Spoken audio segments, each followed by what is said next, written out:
There is a warrant article on the ballot in Deerfield this spring to make 128 acres of land into the Marston Family Town Forest. This is the story of that land and this generous donation.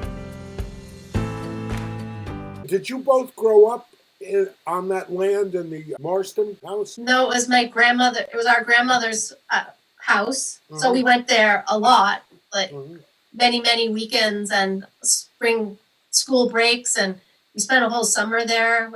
Tell me about the land and about your connection to it and about what your family wants to happen with the land. The land has been in our family since 1764, I believe. And it was purchased by our ancestor, Simon Marston, he was a soldier in the Revolutionary War. The story is that he was out in the field hoeing, and he got the call to muster at the Deerfield Parade with all the other soldiers from Deerfield, and they marched down to Boston and fought in the Revolutionary War. He was the original settler of that land, of our family. And so then that was in 1700s, and my grandmother was the sixth generation to live on that land, all the way down to one of her great-grandchildren, Hannah Barnes, who grew up in Deerfield, lived on that property also. So she was the ninth generation of our family to live on that land. So that's the basic history of it. And then in when LCIP was around, which was the program before LCHIP, my grandmother put 128 acres, the back forest property, into conservation. And we have a picture of that. If you want, I'm going to share my screen. Here she is. This is actually from the Town Ledger. I don't know if you remember that was a town paper. You can see July 18th, 1991. She put the land into conservation as part of the project to create the Great Brook watershed area. And this was a pre-Bear Paw. And it was actually sort of the project that led to Bear Paw.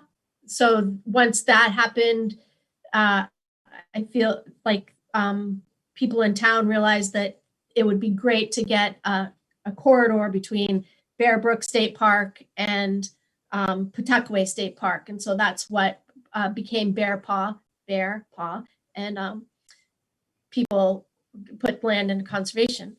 So she put the 128 acres into conservation a long time ago. And when I took over the farm, my mother and I bought it in 1998, I want to say. No. My mother and I bought the property. Yeah. And I ended up as the final Marston person on that property. And so I felt like it would be good to take that the land that was already conserved and donate it to the town as a forest. So I just felt like in her legacy, it would be great to donate this land also as a forest for the town. So your grandmother protected this land, which remained in the family until what year did you say? 2016. When you donated the land to the town, and now your family's wish is to make this the Marston Family Forest. Right. Do you have anything to add, Holly? Well, one of the questions you asked was, why is this land important to you? Was that? So, as Gal said, we grew up in an urban area, and I lived in cities for 37 years. And when my grandmother died, I had really been wanting to move to the country, and it was an opportunity to come east. And I was living out west, and to come east and live on this land and help my mother take care of it. And the thing that was interesting about it to me was the idea, the notion of living on land that I was genetically related to. Even though all of that comes with a very it's a little emotionally charged in some respects. So for me, like my grandmother was the only grandparent we had. We didn't have any other grandparents. And so we came up to Deerfield was like just second nature to us. We came up here, we walked through the woods, we spent a lot of time up here, and summers and winters. And it was just, this was part of us. There was no more anchor anymore. And so to come back here and to be on this land felt like the anchor, we were able to keep an anchor still with it, right? The land I live on was actually a part of that land that was a dowry given when Dearborn married a Marston in the 1800s. So I like to tell my husband that I came with a dowry. And so that land isn't quite connected to that other land, but the Great Brook Trail starts at the beginning of our land and cuts through. So almost, well, it still won't be connected. But anyway, it's beautiful forest in there. There's a lot of marshy areas and healthy trees and a big beaver pond. And there's people out there that are really enjoying the Great Brook Trail these days now with the COVID issue.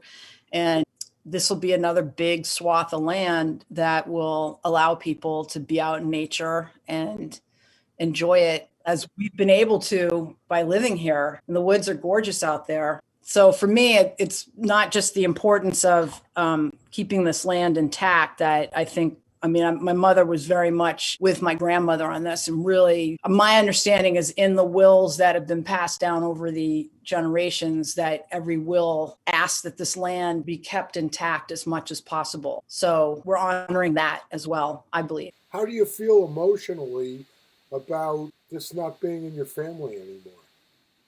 One thing about donating it is that making it a town forest makes it public, and I can go visit it whenever I want to.